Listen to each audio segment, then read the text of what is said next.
everyone. Welcome to Drinking with Comics, defending Dollhouse. Yay! We are a podcast that, and it's also a YouTube show. We were presented with this opportunity, and I really wanted to talk about Dollhouse, and all these wonderful people wanted to as well. So we rewatched it, reread the comic books, and I want to talk about Dollhouse. So we have Susie, Chris, I'm Sean, this is Curtis, and that's Jordan. Joe Baxter and Aaron are doing the tech side of things, and we're just going to talk about Dollhouse. So 2009, Joss Whedon returned to Fox, which that in and of itself, oh God, is February 13th, 2009, and it was canceled November 11th, 2009.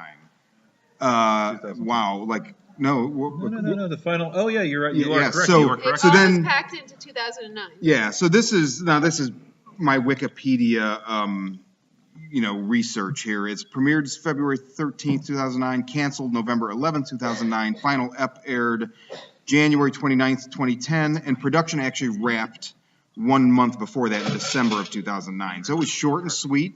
Yet they still got for my money, they really did a solid run. They managed to wrap things up pretty good. It's funny, I love the series so much. There's obviously some episodes are really stellar.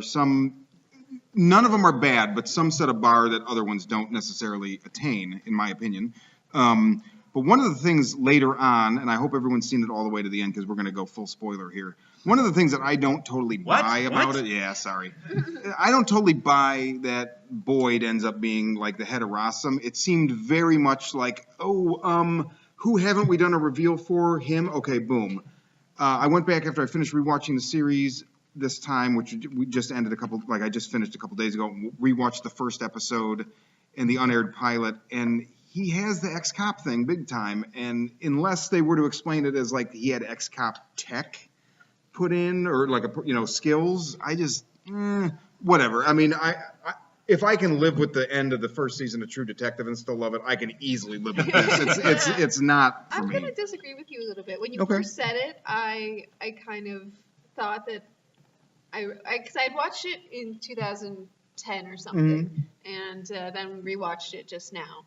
And I hadn't remembered the Boyd reveal, but when I watched the episodes before the Boyd reveal, again, I kind of saw that maybe they were putting that in there. Like he was very attached to Echo. Yes. And Echo was a very special project to him, and that makes sense when he's talking about how special Echo is.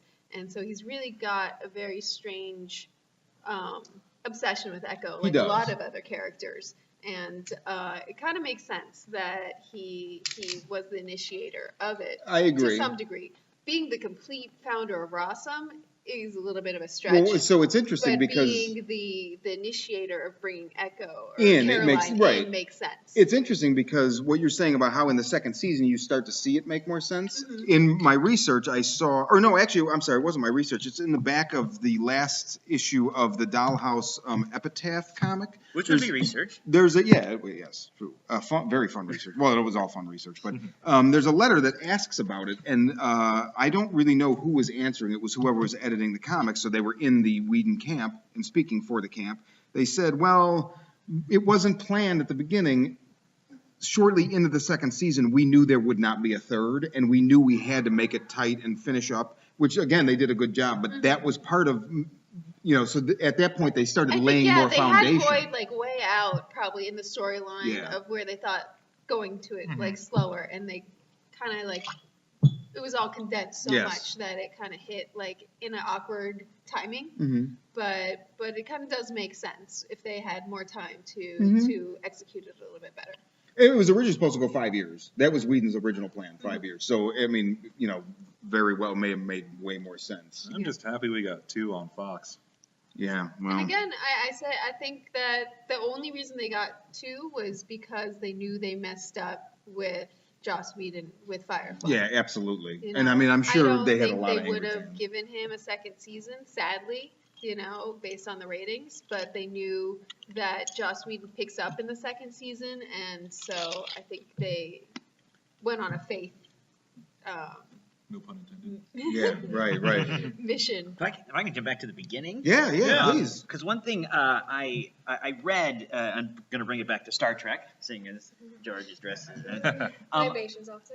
Yes. I remember reading about Leonard Nimoy, about how he was excited about doing Mission Impossible after Star Trek because he got to play different characters. Like he would play the head of Cuba one week and then a chess master the next week. He got to play, and I thought that Dollhouse was very similar to that. In other words, all these characters, the dolls, could play different, completely. Those actors got to play different characters every week, which I thought was amazing. And with Mission Impossible, it's the government cops, the good guys, and it's really easy to write that. It's broad stroke. Yes. Whereas this, you got to do that, but the whole thing was morally ambiguous, and I like the fact that he didn't just say they're all cops with this super tech trying to solve crimes.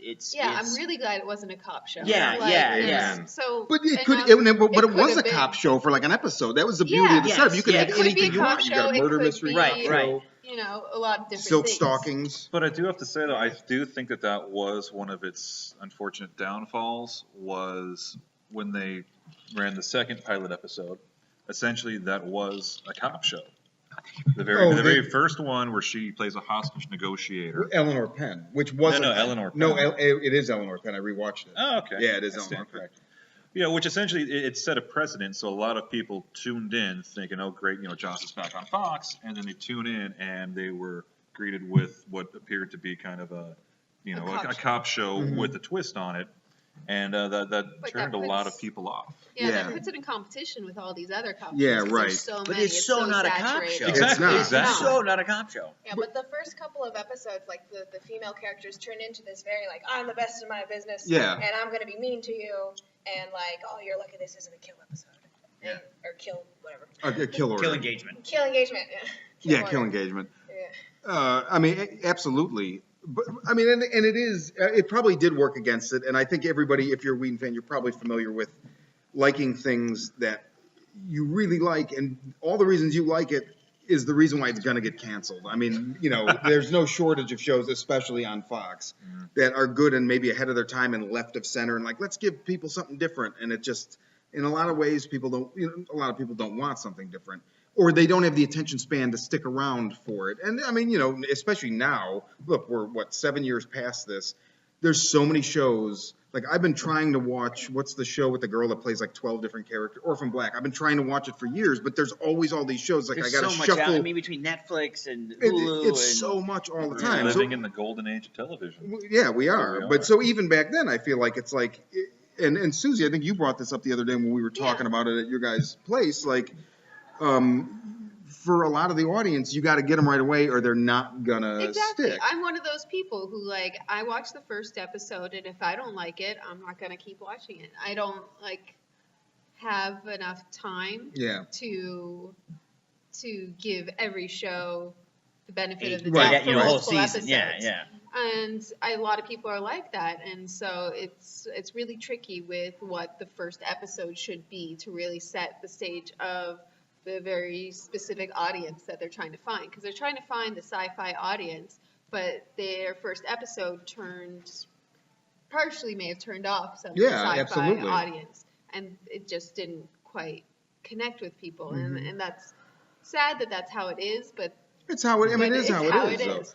And Fox, I think, puts their fingers a little too much into the direction of where things go without really knowing the audience. They're not, connected with who they're trying to find. They're just looking at the numbers, and it can be a killer of shows. Yeah. And I think they really should try to work through getting a more expert level, of somebody, some sort of consultant that helps them figure out what they really should present in the first show. Well, the other thing is, I'll use a current example that's not Whedon, but I feel like it illustrates it very well. So, to give something, so when you start Dollhouse and where you end up is amazing. That's, to me, what makes it so incredible. The journey. the journey and the fact that like you'd never know from the first 2 episodes that you're going to end up in an apocalyptic and a well done apocalyptic scenario with all. I mean, it becomes crazy sci-fi, right? And so people have to know to take that journey, and usually production, like, you know, executives will not allow that because people might not take it, right? So a great example is look at like Ridley Scott, like Prometheus. Everybody went to see it because they knew it was going to be tied to the Alien movie, but originally they weren't going to reveal that. Imagine if you had gone to see Prometheus and didn't know that, and at the end that happened. Oh, it would have been fantastic. I mean, it would have been, I would have walked out of there and said, that's one of the greatest cinematic experiences I've had. I mean, you can argue, you know, quality of the movie or not, but that would have blown my mind. I would have been like, what? What are you talking about? So it's the same thing like Dollhouse. It starts this way, and imagine if everybody could have, like, watched it evolve and gone through that journey. I just feel like it would be such a cool, different television experience than most other things that I know of, you know? It's definitely one of these. It's a slow burn. Yeah. And if there's one thing I love in a television series, it's a slow burn because the payoff at the end is just so worth it. But that's TV. TV should be a slow burn. Yeah. I mean, you have all this time to develop it, right? Yeah. I mean, but I was just talking to somebody at the con here about how Joss Whedon tends to be ahead of his time. Always. He just like he's picking a subject that hasn't quite taken, as you said, with the zeitgeist of the TV watching crowd yet, and it just like he misses it, and then you get it coming along with Orphan Black, with Westworld, and he's already kind of done it before them. Well, I mean, that's the thing, though, is that Joss, he's coming up with something original. He's setting a bar, and when it comes up, the general public doesn't know how to handle it. Right, because they haven't had it yet. But then, in retrospect, when they grow to appreciate it, it then influences a lot of the current television series. You know, you watch Westworld, and I can see very much how a lot of it is influenced by a show like Dollhouse. Interesting. You need to watch Westworld. I know. I'm going to. They should gift Joss Whedon a show and then tape all 5 seasons. And then not air it for a decade. And then put it out. and then air it. And then put it out as if it was out already. Like, nobody remembers this? Well, now you're talking about Cabin in the Woods. Yeah. Oh, there you go. Yeah, there you go. Speaking of Westworld, you know, obviously I made some connections to that, and I was thinking the whole time I was watching this that it was ahead of its time, and it would be better if it came out. It would be received better if it came out today, but please no one remake it. But the woman who... she was one of the robot people or whatever. She said, when I'm having a nightmare, I count back from 3 and I wake up. And I'm like, I love that moment. I wish there was a moment like that in Dollhouse. I haven't seen Westworld, so I'm I can't. Okay. So they all have nightmares about the past things people have done. And she wakes up in the real world because she was having one of those nightmares. Okay. She wasn't supposed to. Okay. Like, I would have loved that. And Yul Brynner's a cowboy. She's kind of like the echo like of it. She kind of begins to really remember things and take control of her personality and be able to control when she deviates is away conscious from of her own things. program. Right, okay. Yes. And lots of nudity. Totally. So yeah, so her and him echo, and so I love both of them. You know, it's interesting too, like where you're talking about that and like waking up from the programming or remembering things we're not supposed to. Obviously, that's like the thread now that gets us from Dollhouse being like a procedure, like a revolving procedural of different scenarios. Of the week, you know. Monster of the week. To being something else, and that's like Echo starting to remember stuff. And I mean, you know, I got to say, when I was not a huge fan of the Faith character in Buffy. And I remember when Dollhouse came out, my ex-wife worked for Variety, and she brought home screeners. So it was before it aired. I think she had the first couple episodes. And I was like, oh, I don't know, I'm going to like this. I don't really like Elijah Dushku. And I realized it was the Faith character I didn't really like. But, you know, she really, like, does a great job being different people. I remember thinking after Eleanor Penn, like, holy cow, I thought she did it great, right? Then when they start bringing in the complexity of her having different people in her head and like kind of ricocheting between different personalities and all these kind of processing issues, I thought she did really good, as did everyone else. So we've talked about at length. But yeah, now. I mean, the supporting characters are really what brought the show to life. As Victor, far as bringing different characters to Envar life. Joke, I'm probably still not saying that right, even though I looked it up and tried. We're so Joka, sorry that there we you do go. not know how to say the actor who plays Victor's Holy name. cow, that guy is so good, it's unbelievable. Like the episode where he is Topher. It's amazing. It's uncanny. It is. I kept thinking, uncanny. like, are they doing ADR with Frank Kranz's voice, or is this? But he just delivers. Oh my god! And then like he does the whole thing where he's Kiki. There's an episode where he is a serial killer. This is her favorite episode, Yeah, I gotta say. I love that episode. A college girl named Kiki. At the club. And he switches from one to the other. Oh, and it's it's amazing. just such a ridiculous show of acting skills. Like, I mean, How did I forget about him as Kiki?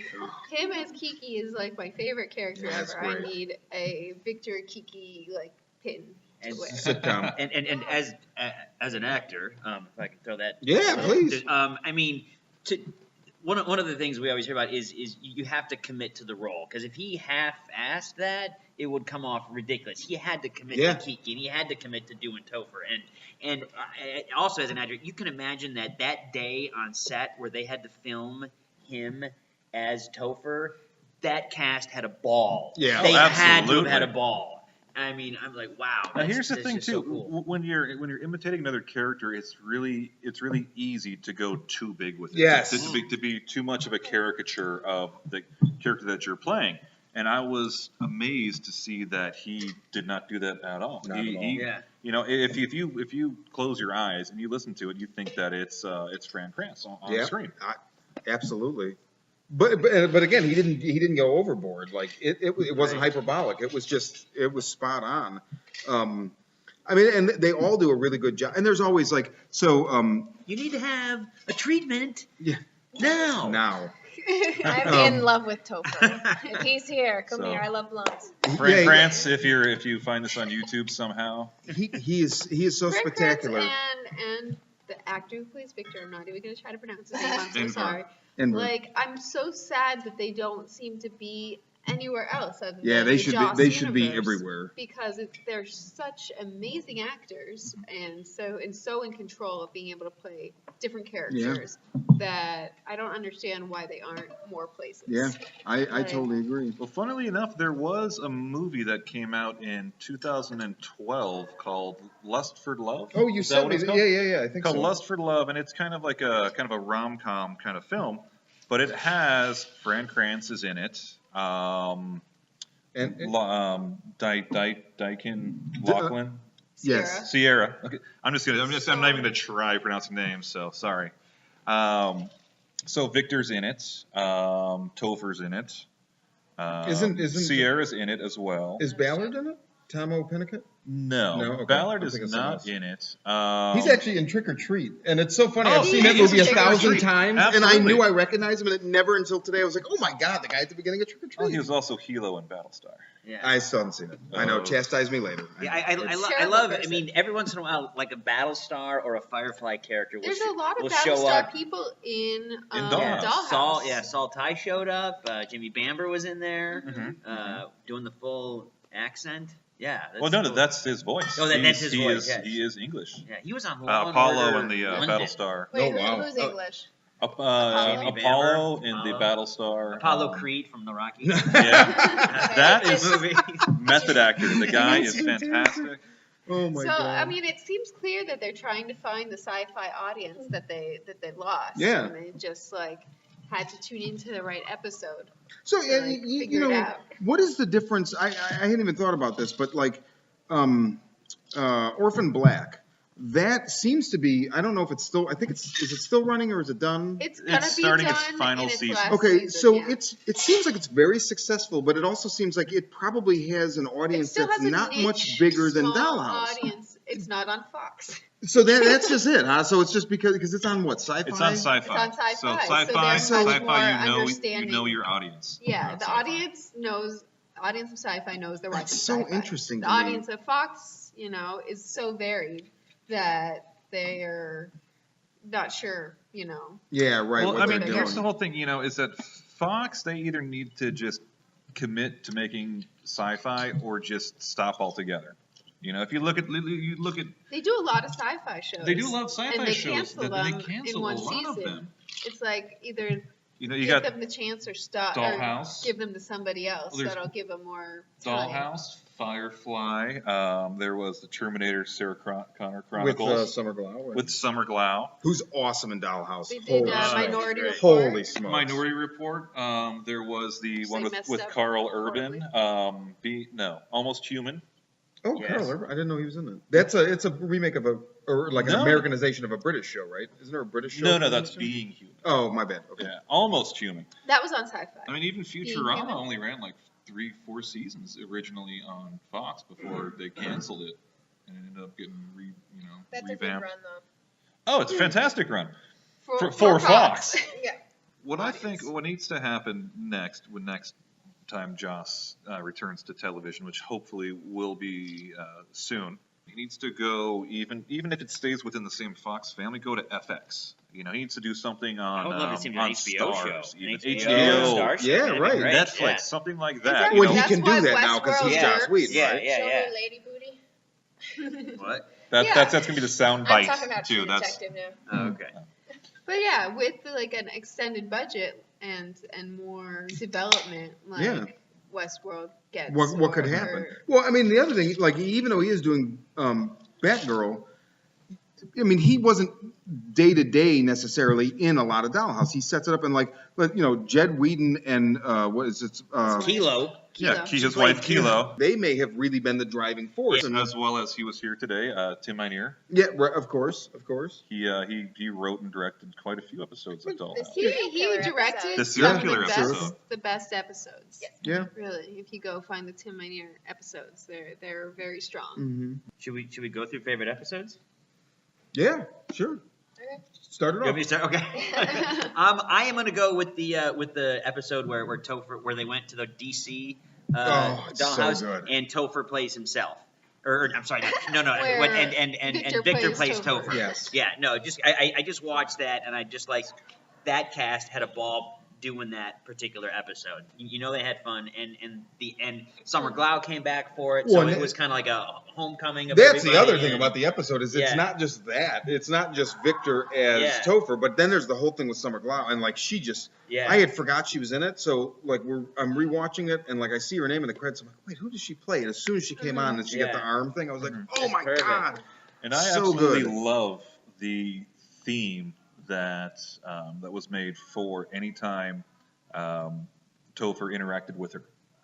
There was this. This is There's the this, love that's this right, little, that's right. this little like cheesy, little like kind of electronic, very Oh, I like gotta puppy go back dog kind of love thing. And anytime they had a scene together, it would kind of cue up when Topher would get all very puppy dog Uh-huh. with her, and it's just this cute little awkward little ball of just stuff. When they're Well, both Just like comes from it. deferring Right. compliments to one another. Topher's you know? surrounded by beautiful women all the time, and he never really shows any attraction Mm-hmm. to anybody. And this is really like a different interaction he has with a woman, and he's really in love with her. And it's Well, he's like, in love with her mind. and with her that's the mind, difference. Yeah. exactly. And it's a nice love story in that it's not just because she's pretty. Right. She doesn't hurt. Well, but there's actually his attraction, but he really loves how her mind. For mine, works. yeah. There was actually a line that I believe he says that originally he thought that her character was a guy. That the doctor Oh yeah, was a guy. He said because he keeps said he was thinking kind that of she's gonna, attracted. yeah, he thought she's he- gonna take him to the Because person. he's Yeah, a but he says though that he was kind of attracted to her back when he thought that that Yeah, he he was was a a guy, guy. even, Yeah, just because And of the questioning. mind. that is such a great episode. Another tete-a-tete in that episode is Ray Wise Oh, and Adele. Ray Wise. Those two, I mean, those two heads of houses going at it, and I'm Yeah. like, Yeah. that was cool to see. Yeah. Yeah, It was cool to see definitely. another house, and it was cool to see because if you're head of a house, if you're head of a dollhouse, you've got to be a badass. Yes. And it was cool to see those two go at Oh, each other. and again, like I forgot Ray Wise was in it, and huge Twin Peaks fan. So tomorrow's my Christmas. But other than that, like to see Ray, this episode starts and you see Ray Wise's name, and I was like, who does he play? And then when he comes out as the head of the house, Yeah. I was like, yes, just like Keith Carradine too. Oh, yeah, oh my God. gosh. I mean, he just anything he's in immediately, I love him. But he's so good in that, and then. Like at some point in one of I think it's the second Epitaph episode, isn't he in like the big guy's body because he's Yes, he is. he's like eating and oh my god, it's so good. So